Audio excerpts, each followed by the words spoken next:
Okay, let's be honest with each other for a second.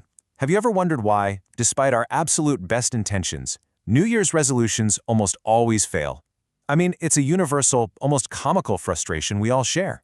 We start the year, super hyped, we map out our targets, we buy the fancy new planners, we hit the gym, and yet, by the time February rolls around, those goals are basically a distant memory. Today, we're going to figure out exactly why that psychological glitch happens, and much more importantly, how to actually fix it. I absolutely love this mildly cynical quote from Oscar Wilde. It actually pops up in an academic paper by psychologist Peter M. Gowitzer, which we're going to unpack a bit later. Wilde is playfully calling out a struggle we all know intimately.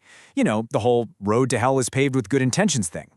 But as it turns out, he hit the nail on the head.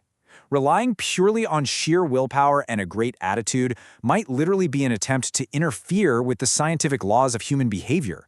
It takes a whole lot more than just a good attitude to get things done. So, welcome to This Explainer. I am so thrilled you're here with us. Today, we are diving into a masterclass in goal attainment. We're going to build a scientifically backed, multi-layered blueprint so you can finally achieve those targets, blending some incredible insights from organizational management, cognitive psychology, and legal professionals. Here's our roadmap for the breakdown today. 1. The problem with good intentions. 2. Smart goals versus OKRs. 3. The 12-week year. 4. Implementation intentions. And 5. 5 mistakes to avoid. All right, let's kick things off with Section 1, the problem with good intentions. So, are good intentions alone actually enough to drive real, lasting behavioral change? Well, scientifically speaking, the answer is a massive, resounding no. According to the psychological research detailed by Gowitzer, our intentions only account for about 20 to 30% of the variance in our behavior. Think about that for a second. That is a gigantic gap. It means that just wanting to do something, even if you want it more than anything else in the world, simply isn't enough to make it happen. We need structured methodologies to literally build a bridge over that gap between our intentions and our actual success. Without that, we're honestly just spinning our wheels. Moving right along to Section 2, Smart Goals versus OKRs. Let's look at two heavyweight corporate frameworks that serve as our foundation for setting targets. Let's compare OKRs, which stands for Objectives and Key Results, with your traditional SMART goals. OKRs are built to be ambitious, flexible, and strategic.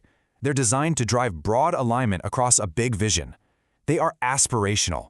They're meant to stretch you way out of your comfort zone, and frankly, you might not hit them 100%, and that is totally okay.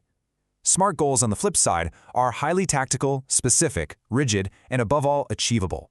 They give you a precise, step-by-step foundation where hitting the target isn't just a hope, it's entirely expected. Knowing exactly when to use each of these is where the real magic happens. Let's use a salesperson as a quick example here. If a company wants to move up market, an OKR would be this broad objective of driving higher value deals, maybe measured by a massive stretch result of increasing average deal value by 75%. It's incredibly ambitious, right? A SMART goal, however, would strictly target a very realistic, grounded 50% increase by the end of the year. So SMART goals are for tactical deliverables, while OKRs are for overarching strategic vision. A lot of times, the absolute best approach for massive growth is a hybrid of both. Okay, Section 3, the 12-week year. Now that we know how to set our targets, we have to talk about timelines. How do we manipulate time to actually get there? 4. That number right there is the core promise of the 12-week year methodology.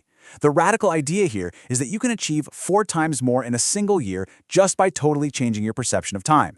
Instead of relying on this slow, grinding 12-month cycle, you treat every single 12-week block as if it were a complete year all on its own. It's a total game changer because you're fundamentally altering how your brain perceives deadlines and urgency. And urgency is the whole secret here. With a standard 365-day year, your motivation evaporates by late January because, let's face it, there's just so much time left on the calendar. You naturally think, whatever, I can always start next month. The 12-week year compresses that time frame completely. It forces weekly accountability, stops that long deadline procrastination right in its tracks, and keeps your momentum consistently high. You literally get a fresh start every single quarter. Which brings us to Section 4, Implementation's Intentions. We've got our targets, we've compressed our timeline, but what about the daily grind? Getting started is the hardest part, right? Well, this psychological secret weapon solves exactly that. The academic research behind this is absolutely fascinating. Back to Peter M. Goldwitzer's paper on implementation intentions. The core premise is that we can strategically hack our automatic cognitive processes to secure our goals.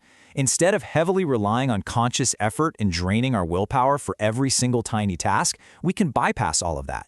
We can make the execution phase virtually automatic. So here is the exact psychological formula for an implementation intention. Write this down. Whenever situation X arises, I will initiate the goal-directed response Y. By using this specific phrasing, you are literally handing over the control of your actions to situational cues in your environment. You are pre-deciding your actions right now, today, so you don't have to waste a single ounce of mental energy thinking about them in the moment. Just look at the massive difference here. A normal goal intention is vague. It's just, I intend to take a daily vitamin. But an implementation intention nails down the exact when, where, and how. Studies show that if you decide exactly what time and in what room you will take it, like when I pour my morning coffee in the kitchen, I will take my vitamin, you effectively create an instant automatic habit. You've successfully tied the new action to an existing trigger. It's brilliant. Finally, Section 5, 5 mistakes to avoid.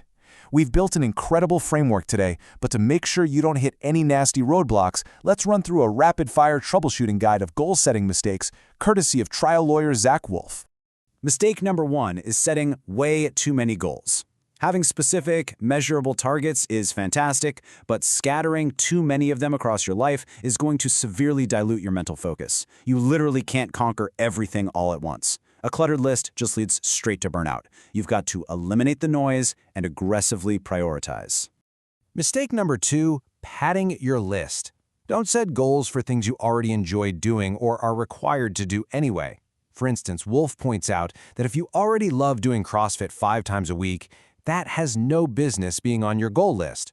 The whole point of a goal is to force you out of your comfort zone, to do the hard things you would naturally gravitate towards on a lazy Sunday afternoon. Mistake number 3 is confusing your dreams with your goals. We all want to dream big, and having a long-term vision is crucial, but your actual goals need a healthy dose of reality. If your football team went 1-15 last year, setting a goal to win the Super Bowl this year isn't a goal. Honestly, it's a joke. Set a goal for a winning season instead. Give yourself difficult, but mathematically possible stepping stones.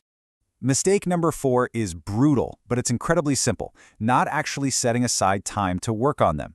If your goals are discretionary, meaning your daily survival doesn't depend on them, you will inevitably procrastinate when life gets chaotic.